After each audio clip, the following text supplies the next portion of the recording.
పర్వాలేదు. సోమనం మ్యాటర్ మీకిందరా చెప్పండి. నో, ఇవాళ అటో ఇటో తేలిపోవాల్సిందే. శనివారం వేస్ట్, ఆదివారం వేస్ట్. రే ఎక్కడ నా వైఫ్? ఎక్కడ నా వైఫ్? ఎక్కడా ఎక్కడా రే? ఎక్కడ నా వైఫ్? చెప్పరా రే? బాబు చంటి కూరలో ఏంటి ఆల్రెడీ ఒకసారి నా మాట ఇంద్రు. ఎన్నో ఎవరు చెప్పినా నేను మాట ఎన్నో. ఎక్కడికి వెళ్ళిందో చెప్పి నీ చెల్లి. చెప్తున్నాను కదండి, మా పెద్దబాబు గారి కొడుకు శంకర్రావు గారికి శోభనం అంటే వెళ్ళిందని. శోభనం? ఏ శోభనం చెవుడేటండి, చెప్తున్నాను కదా. అరే అరే అరే, నీ డైలాగుల్లోనే కనిపిస్తున్నదో డబుల్ మీనింగ్. నేను నమ్మను. జుట్టు చెరిగిపోయింది, నాటుక కరిగిపోయింది, చీర నలిగిపోయింది.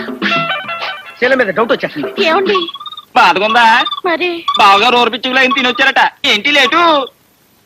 ఓ సరే రా. శనివారం రాత్రి నుంచి ఒకటే గొడవ అనుకో.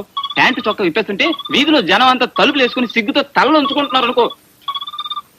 రోడ్డు మీద ఏమిటండి నాలుగు కూపటం? ముందు లోపలికి పదండి, ఎక్కడికి వెళ్ళానో చెప్తాను. అది విని నేను మరింత బాధపడటానికా? అబ్బా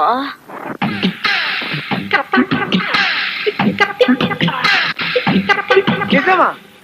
2 ఏళ్ల తర్వాత ఏ ట్రబుల్ గిబులు లేదా? అవును, మీ మీదొట్టు మన ప్రోగ్రాం హిట్. అబ్బా ఆలస్యం అయితే అయింది. వండర్ఫుల్ స్టాచ్ దొరికింది. పద లోపలికి. బాబు నీ పేరు ప్రసాదరావు, అయ్యో, నీ మొదటి తండ్రి పేరు ప్రభాకర్ రావు, మీ అమ్మ రెండో భర్త పేరు ప్రకాశరావు, నీ భార్య విమలా ప్రసాదరావు. నిన్న ఈ మధ్య గజ్జి కుక్క గడిచింది కదూ. పెళ్ళైన ఈ 2 ఏళ్లలో మీరు శారీరకంగా కలవలేదు, కానీ ఇప్పుడు కలవబోతున్నారు. ఇవన్నీ మీకు ఎలా తెలిసినాయి స్వామి? ఈ కోకానంద స్వామికి అన్నీ తెలుసు. నువ్వు గాని ఈ రోజు నీ భార్యని కలిస్తే తెల్లారే లోపు మరణిస్తావు. నాకు ఇంట్రెస్ట్ లేదు.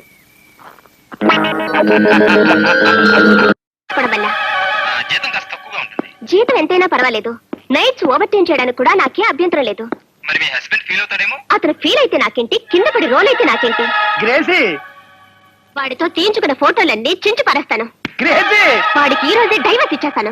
గ్రేసీ, మీరు అర్జెంట్ గా వస్తే మీతో పాటే వచ్చేస్తాను. ఆ? మీరు ఒప్పుకుంటే శాశ్వతంగా మీతో పాటే ఉండిపోతానండి. గ్రేసీ, ఏంటి, కారు పంపి చాలా సేపు అయిందా? అయితే వచ్చి ఉండాలి. Gracie. Hello hello. Hi hi hi hi. Hello. Urgent గా రమ్మా. అలాగే, అందుకేగా వెయిట్ చేస్తున్నా, పదండి. రై దున్నపోతా, వైఫ్ నాదేంటి, చెయ్యి నీదేంటి? చెయ్యి. గ్రేసీ, ఈ ఒక్కసారికి నన్ను ఎక్స్క్యూజ్ చెయ్యి. జీసస్ మీద ప్రమాణం చేసి చెప్తున్నాను, నీకు చెప్పకుండా ఎక్కడికి వెళ్ళను. నీకు తెలియకుండా నేను ఏ పని చేయను. Please please. మరైతే ఆఫీస్ కి అందంగా వెళ్ళకూడదు. అండర్వేర్ మీద వెళ్ళమన్నా వెళ్తాను. అమ్మాయిలకి లైన్ వేయకూడదు. వయసు అయిపోయిన విడోస్ కూడా వేయను. సరే, ఈసారి కాగిపోతున్నాను. అమ్మయ్యా, థ్యాంక్ గాడ్.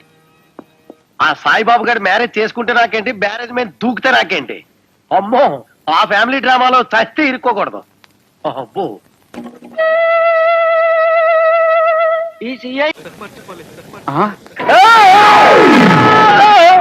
మంచి సందు చూసుకొని భలే బెదిరిస్తున్నావయ్యా. పద, మీ అందరికీ గుడ్ న్యూస్. రాజా గజపతిరావు గారు వస్తున్నారు. మళ్ళీ మనం అంతా కలిసి ఓ 2 రోజులు ఫ్యామిలీ నాటకం ఆడబోతున్నాం. వేళాకోళంగా ఉందేరా? హీరో లెవెల్లో బతుకుతున్నాను, నీ కంటికి నేను ఎలా కనబడుతున్నాను రా? రేయ్, మళ్ళీ ఇలాంటి ఏదో ప్రపోజల్స్ పెట్టావంటే మక్కలు ఎరగొడతాం. విరగొడతాను కాదు, విరగొట్టి పారేయండి. ఆ. మీ కోపిక లేకపోతే నేను మా అజయ్ సపోర్ట్ చేస్తాం. మొన్న చేసిన వెధవ పనికి నానా పెంట అయింది. అవును, మా వారు ఎక్కడ వదిలేస్తారోనని ఎంత భయపడిపోయాను. ఇదిగో ఏమండి, చెయ్యమంటే రాజీనామా చేస్తాను గానీ నేను మట్టు ఒప్పుకోను. మొన్న బొట్టు పెట్టుకుని ఇంటికి వెళ్తే మళ్ళీ పెళ్లి చేసుకున్నామని నా కొడుకు కోడని డెలివరీస్ అడిగారు. చచ్చే చావైంది. బాబు, నన్ను మాత్రం మళ్ళీ రొంపులో గిరికెందుకండి బాబు. పెళ్లి చూపులకు వెళ్ళిన వాళ్ళు నోరు మూసు కూర్చోవచ్చు కదా. మాది ఆదర్శవంతమైన ఉమ్మడి కుటుంబం అని, రాజమండ్రిలో మాది లంకంత కొంపని, మా ఇంటికి రండి బాబో అని ఎవరు నోటుకు వచ్చినట్టు వాళ్ళు ఊరకొక్కలు వాగారుగా. ఇదిగో ఇప్పుడు దిగుతున్నారు. తీరా దిగాక మనది డ్రామా కంపెనీ తెలిస్తే కోనవరం రేవులో కాళ్ళు చేతులు లేని వాళ్ళు చాలా మందిని చూశారు కదా. చిన్న చిన్న తప్పులు చేసినందుకే వాడికి ఆ పార్టలు తీసేస్తే మనం చేసిన తప్పులకు మీ బ్యూటిఫుల్ బాడీస్ లో ఏ పార్టలు తీస్తారని ఊహించుకోండి. చెప్పండి వెదవారా.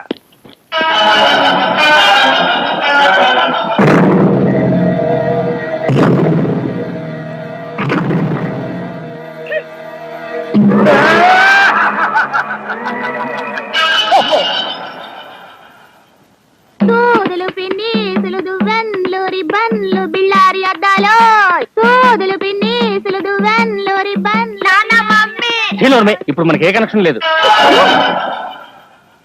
ఆయన అమ్మా కళ్ళు లేని కబోది బాబు. అవును బాబు, అయితే ధర్మం చేయి బాబు. పైసేటి ఇదిగో 5 రూపీస్. పిల్ల చూస్తే సూపర్ గా ఉంది, కళ్ళలో పైన. గజపతిరావు గారు పీకించేశారు నాయన.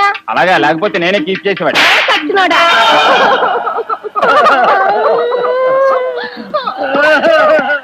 బా ఏడు పాపేసి 2 రోజులు యాక్ట్ చేస్తాను, గణపతి వెళ్ళిపోతారు. నిజంగా 2 రోజుల్లో వెళ్ళిపోతాడా? వెళ్ళిపోతారయ్యా. ఏం చేస్తాం, ఎలాగోలా సర్దుకుందాం. ఏమండి, మా గ్రేసీని ఎలా మేనేజ్ చేయాలో ఈ టెన్షన్ లో నాకేం బాధపడడం లేదు. ఏదైనా ఒక ఐడియా ఇవ్వండి. ఇంటికి వెళ్ళి మీ ఆవిడ పక్కలో పడుకో. రోజు చేస్తున్న పని అదే కదా. కరెక్ట్. ఇవాళ కూడా అదే పని చేయి. అర్ధరాత్రి ఫోన్ చేస్తాను, నువ్వు మటుకు తీకు. కంపెనీ పని మీద అర్జెంట్ గా హైదరాబాద్ క్యాంప్ వెళ్ళాలి. సామాన్ రాత్రి వెంటనే బయలుదేరమని అరుస్తా. నువ్వు కొంచెం మొండికి మీ ఆవిడ బతివాళ్తుంది. అప్పుడు నువ్వు వచ్చేసే. అర్థమైందా? ఏమయ్యా, మన ఇల్లు బ్రహ్మాండంగా ఉంటుందని కోటకు వచ్చాం కదా, అలాంటిది మన ఊళ్ళో ఎక్కడుందో వెళ్ళి ఎక్కండి. అమ్మో, టైం లేదు, వెళ్ళి ఎక్కండి. ఈ రాత్రి పూట ఈ రాజమండ్రిలో ఎవడిస్తాడు రాత్రికిళ్ళు? ఆ మేడ ఖాళీగా ఉంటుంది. ఈ ఆడ ఎవడు ఏ టైప్ లో వస్తాడో నేను చూస్తాను, ఆడి పని చెప్తాను. ఏమండి, మీ వీధిలో మేడలు ఏమన్నా అద్దెకున్నాయో అని అడుగుదామని వచ్చాం. ఓహో, ఈ ఆళ్ళు ఈ టైప్ లో వచ్చారన్నమాట. ఏమండి, అలా కిటికీ వెనకాల ఉండిపోన్నారైతే ఓ పాలు లోపలికి రండి. ఎంత రెస్పెక్ట్, ఎంత రెస్పెక్ట్. రాయల్ ఫ్యామిలీలా ఉంది. పదండ్రా. ప్రేమతో పిలిచి పచ్చడి కింద కొట్టించాడు పొడి. ఈ రాజమండ్రిలో ఎంత వెతికినా ఒక ఇల్లు కూడా అద్దెకి దొరకదేంటి?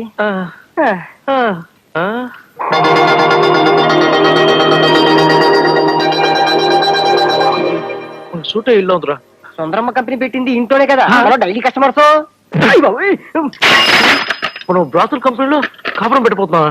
లేట్ చేస్తే ఇల్లు కూడా పోతుంది. పదండి. ఇల్లు కోసమేనా? అవునండి, చాలా అర్జెంట్ కావాలి. చూడండి, ఒక్క నెలకైతే ఇవ్వగలను. ఆ తర్వాత సుందరమ్మ కంపెనీ వచ్చేస్తుంది. ఇప్పటికే టైం అయిపోయింది, ఒప్పేసుకుందాం. అది కదా బ్రాతుల కంపెనీ అంటున్నాడు కదా. కరెక్టే కదా. అబ్బా,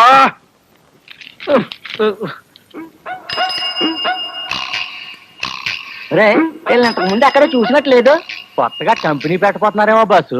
మరి కొత్తగా కంపెనీ పెట్టేటప్పుడు ముందుగా మనల్ని కలుసుకుని పెర్మిషన్ తీసుకోవాలా వద్దా? కరెక్ట్ అనుకో, నువ్వు ఎదవని ముందుగానే వాళ్ళకి తెలిసిపోయిందేమో. నిద్రపోకుండా శూన్యంలోకి చూసి దోమలను నేను లెక్క పెడుతున్నావా? మంజు లేని ఈ జీవితానికి నిద్రే రాదు. మంజునా? అవును, మంజు నాకు మనసిచ్చింది, తన హృదయంలో చోటిచ్చింది. ఓ రాత్రి నాతో కమిట్ అయింది. కమిట్ అయిపోయిందా? ఎప్పుడు, ఎలా? అది అమావాస్య, అర్ధరాత్రి, భయంకరమైన తుఫాను. ఆ వెన్నెల్లో ఆగాగు, అమావాస్య, అర్ధరాత్రి, వెన్నెల. ఏ అమావాస్య నాడు వెన్నెల కురవకూడదా? నీ కథలో అయితే కురవచ్చు. ఆ తర్వాత ఏం జరిగిందో చెప్పి చావు. ఆ వెన్నెల రాత్రిలో నా దగ్గరకు వచ్చి నా చేతిలో చెయ్యి వేసి నిన్నే పెళ్లి చేసుకుంటానికి కమిట్ అయింది. కమిట్ అయిపోవడం అంటే పెళ్లి చేసుకుంటానని మాట ఇవ్వడమా? మరేంటనుకున్నా? అబ్బా, వినేవాడు చెవిటివాడైతే మోగవాడు కూడా ఎస్పీ బాలసుబ్రహ్మణ్యంలో పాడానంట. ఏ బోతద్దాలు, ఇప్పటి వరకు చెప్పిన గొడ్ల గోపమ్మ కథలు చాలు, పోయి బయట పడుకో. నేను ఇక్కడే బబ్బుంటా. నా దగ్గర పడుకోవడం మరదల పిల్ల, ముగ్గులు ప్రమాణంగా పెట్టావు. ఇవన్నీ ఎప్పుడు నేర్చుకున్నావు నువ్వు? ఇదేమన్నా బ్రహ్మ విద్య? ఇవన్నీ నాకు ఎప్పుడో వచ్చు. ఇప్పుడు వచ్చా? నాకు భలే సంతోషంగా ఉందే. నీకెందుకు సంతోషం? నాకెందుకంటే ఎప్పటికీ నీ ముగ్గులను నా ఇంటి ముందు కదా నువ్వు పెట్టాలే. పెడతాను. ఇంకొకసారి అలాంటి మాటలు మాట్లాడితే 2 ముట్టికాయలు పెడతాను. ఆహా, అయితే పెట్టు మరి. మరదలు పెట్టే ముట్టికాయలు కజ్జికాయల కంటే తీగా ఉంటాయే. అది సరిగానే మరదల పిల్ల, నీకు ఈ ఒక్క ముగ్గేనా అన్ని ముగ్గులు వచ్చా? అన్నీ వచ్చు. అన్ని వచ్చా? రథ ముగ్గు వచ్చా? వచ్చు. చిలకా ముగ్గు వచ్చా? వచ్చు. మరి ముద్దు ముగ్గు వచ్చా? అది వచ్చు. వస్తు పెట్టు. పెట్టాలి.